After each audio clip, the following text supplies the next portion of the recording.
ஆன்மீக அன்பர்கள் அனைவருக்கும் வணக்கம். ஓம் விநாயகா போற்றி. அறிவோம் ஆன்மீகம் சேனலுக்காக நான் உங்கள் பிரியா. இன்றைக்கி நம்ம இந்த வீடியோ பதிவில் என்ன பார்க்க போகிறோம் அப்படின்னு சொன்னால், இன்றைய தினம் விஷ்ணுபதி புண்ணிய காலம், அதாவது மே மாதம் 14ஆம் நாள், வைகாசி முதல் நாள் விஷ்ணுபதி புண்ணிய காலம். விஷ்ணுபதி புண்ணிய காலம்னா என்ன, எந்தெந்த நாட்களில் விஷ்ணுபதி புண்ணிய காலம் வரும், ஒரு வருடத்திற்கு எத்தனை முறை விஷ்ணுபதி புண்ணிய காலம் வரும், விஷ்ணுபதி புண்ணிய காலத்தில் நம்ம இருக்கக்கூடிய விரதம் எந்த அளவுக்கு சிறப்பு வாய்ந்தது அப்படிங்கிறதெல்லாம் பற்றி தான் இன்றைய தினம் நம்ம இந்த வீடியோ பதிவில் பார்க்க போகிறோம். விஷ்ணுபதி புண்ணிய காலத்தில் நம்ம சொல்ல வேண்டிய மந்திரம், அந்த மந்திரத்தை சொல்வதால் நமக்கு கிடைக்கக்கூடிய பலன்கள், இதெல்லாம் பற்றி விரிவாக இந்த வீடியோவில் பார்க்கலாம். அதுக்கு முன்னாடி நம்ம சேனலை இப்போ தான் நீங்கள் ஃபஸ்ட் டைம் பார்க்குறீங்க அப்படின்னு சொன்னால் சேனலை மறக்காமல் சப்ஸ்கிரைப் பண்ணிவிட்டு கூடவே பெல் பட்டனையும் ப்ரெஸ் பண்ணுங்கள். அப்போ தான் நம்ம சேனல் பற்றின நோட்டிஃபிகேஷன் உங்களுக்கு தொடர்ந்து கிடச்சிட்டே இருக்கும். வாங்க வீடியோக்குள்ளே போகலாம். விஷ்ணுபதி புண்ணிய காலம் அப்படிங்கிறது வருடத்திற்கு 4 முறை மட்டுமே வரக்கூடிய ஒரு அற்புதமான அரிதான நாள். ஒரு ஆண்டுக்கு 12 மாதங்களில் 4 மாதங்கள் ஒரு தெய்வத்திற்கு அப்படிங்கிறவங்காக 4 மாதங்கள் பிரம்மாவுக்கும், 4 மாதங்கள் சிவனுக்கும், 4 மாதங்கள் விஷ்ணு பகவானுக்குமாக பிரிக்கப்பட்டிருக்கு. அதில் இந்த குரோதி வருடத்தோட முதல் விஷ்ணுபதி புண்ணிய காலம் இன்றைய தினம். சிறப்பு வாய்ந்த ஒரு அற்புதமான நாள், செவ்வாய்க்கிழமையோடு சேர்ந்து வந்திருக்கக்கூடிய ஒரு அற்புதமான நாள். இந்த விஷ்ணுபதி புண்ணிய கால விரதம் அப்படிங்கிறது ஏகாதசி விரதத்தை விட மிகவும் சிறந்த பல மடங்கு பலன்களை தரக்கூடியது அப்படின்னு சொல்லப்படுது. விஷ்ணுபதி புண்ணிய காலம்னா என்ன அப்படின்னு ஃபஸ்ட்டு பார்த்துடலாம்.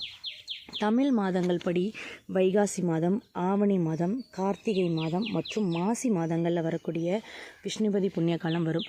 இந்த 4 மாதங்களோட முதல் நாள் மாத பிறப்பு அப்படிங்கிறது தான் விஷ்ணுபதி புண்ணிய காலம் அப்படின்னு சொல்லப்படுது. ஒவ்வொரு வருடமும் 4 விஷ்ணுபதி புண்ணிய காலங்கள் தான் வரும். இந்த விஷ்ணுபதி புண்ணிய கால தினத்தில் நம்ம விஷ்ணு பகவானையும் மகாலட்சுமி தாயாரையும் நினைத்து விரதம் இருந்தோன்னா, இறை வழிபாடு பண்ணணும் அப்படின்னு சொன்னால் விஷ்ணு பகவான் மற்றும் மகாலட்சுமி தாயாரோட பரிபூரணமான அருள் நமக்கு கிடைக்கும். இன்றைய தினம் ஏகாதசி விரதம் இருப்பதை காட்டிலும் இன்றைய தினம் நம்ம விஷ்ணு பகவானை வழிபாடு செஞ்சோமானால் அவர்களோட அருளும் கருணையும் மிகவும் அதிகமாகவும் பரிபூரணமாகவும் நமக்கு கிடைக்கக்கூடிய நாளாக கருதப்படுது.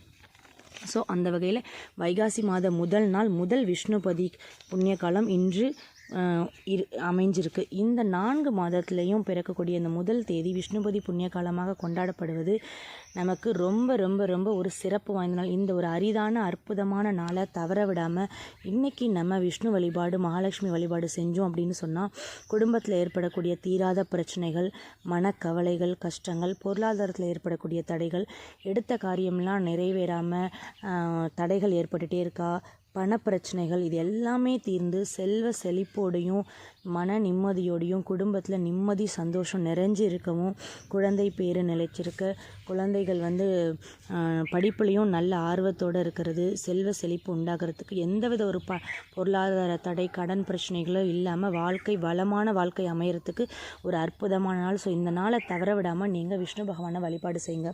என்ன விரதம் இருக்கிறது எப்படின்னு பார்த்தோன்னா, நம்ம ஏகாதசி விரதம் மாதிரியே தான். உபவாசம் இருக்க முடிஞ்சவங்க உபவாசம் இருந்து விரதம் இருக்கலாம்.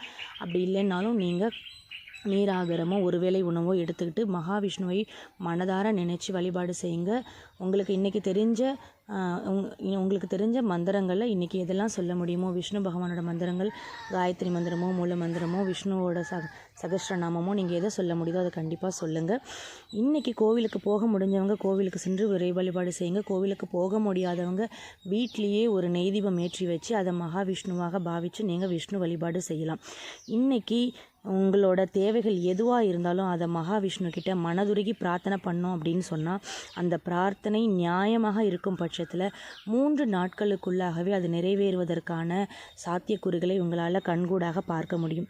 பெரிய வேண்டுதல்களோ இல்லை ஒன்றுக்கு மேற்பட்ட நிறைய வேண்டுதல்களோ நீங்கள் வச்சுருக்கீங்க அப்படின்னாலும் அது இந்த விஷ்ணுபதி காலம் முடிவதற்குள்ளாகவே உங்களுக்கு கட்டாயம் நிறைவேறிடும். அதில் சிறிதும் ஐயமே கிடையாது. பொதுவாக திதிகளில் சிறந்தது ஏகாதசி அப்படின்னு சொல்லுவாங்க. அந்த ஏகாதசி விரதம் இருந்தோன்னா நமக்கு வைகுண்ட பதவி கிடைக்கும் அப்படின்னு சொல்லப்படுது. அந்த வகையில் இந்த ஏகாதசி விரதத்தை காட்டிலும் ஒரு விஷ்ணுபதி புண்ணிய காலத்தில் நீங்கள் விரதம் இருந்து பூஜைகள் செஞ்சு விஷ்ணு பகவானை வழிபாடு செஞ்சீங்க அப்படின்னு சொன்னாலே அது ஒரு வருடம் முழுவதும் ஏகாதசி விரதம் இருந்த அந்த பெரும் பலனை உங்களுக்கு தரக்கூடியதாக இருக்கும் அப்படின்னு சொல்லப்படுது. அந்த ஏகாதசி விரதத்தை காட்டிலும் இந்த விஷ்ணுபதி புண்ணிய காலத்தில் நீங்கள் விஷ்ணு பகவானை மனதார வழிபாடு செஞ்சு உங்களுக்கு தெரிஞ்ச விஷ்ணு நாமத்தை சொன்னாலே உங்களுக்கு வைகுண்ட பதவி கிடைக்கும் அப்படின்னும் சொல்லப்பட்டிருக்கு. விஷ்ணு பகவானையோட காயத்ரி மந்திரம் நம்ம சொன்னோம், இன்றைக்கி ஒரே ஒரு முறையாவது சொன்னோம் அப்படின்னு சொன்னால் அது நமக்கு பெரும் பாக்கியத்தை ஏற்படுத்தும். ஓம் நாராயணாய வித்மகே வாசுதேவாய தீமகி தன்னோ விஷ்ணு பிரச்சோதயா அப்படிங்கிற இந்த நாராயண மந்திரத்தை, காயத்ரி மந்திரத்தை ஒரு முறையாவது சொல்லுங்கள். மன அமைதியையும் மோட்சத்தையும் தரக்கூடிய இந்த விஷ்ணுபதி புண்ணிய காலத்தை தவற விடாமல் நீங்கள் கண்டிப்பாக இந்த மந்திரத்தை சொல்லுங்கள். இந்த மந்திரத்தை சொல்கிறதுக்கு என்ன கட்டுப்பாடு அப்படின்னு பார்த்தீங்கன்னா, யார் வேணாலும் சொல்லலாம், எப்போ வேணாலும் சொல்லலாம். கூடுமான வரைக்கும் காலை 10:30 மணி வரைக்கும் விஷ்ணுபதி புண்ணிய காலத்தோட உச்சம் இருக்கும். ஸோ அந்த நேரத்தை பயன்படுத்திக்கோங்க. அசைவம் சாப்பிட்டவங்க மட்டும் கண்டிப்பாக இந்த மந்திரத்தை சொல்ல வேண்டாம். முடிஞ்ச வரைக்கும் இன்றைய தினம் அசைவம் சாப்பிடுவதை தவிர்க்கணும்.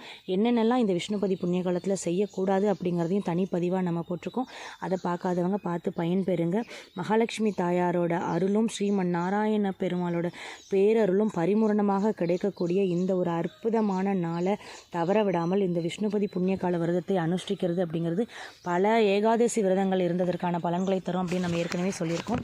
ஸோ இன்றைய தினம் இந்த விரதத்தையும் மேற்கொண்டு விஷ்ணுபதி புண்ணிய காலத்தை தவறாமல் விஷ்ணு பகவானை வழிபாடு செஞ்சு வளமான வாழ்வில் முன்னேற்றமும் மகிழ்ச்சியும் செல்வ செழிப்பும் அமைய பெற்று இன்பமாக வாழணும்னு நானும் இறைவனோட பிரார்த்திச்சுக்கிறேன். இந்த பதிவு உங்களுக்கு பயனுள்ளதாக இருந்திருக்கும்னு நினைக்கிறேன். உங்களுக்கு பிடிச்சதுன்னா ப்ளீஸ் லைக் பண்ணுங்கள், ஷேர் பண்ணுங்கள், சேனலை மறக்காமல் சப்ஸ்கிரைப் பண்ணுங்கள்.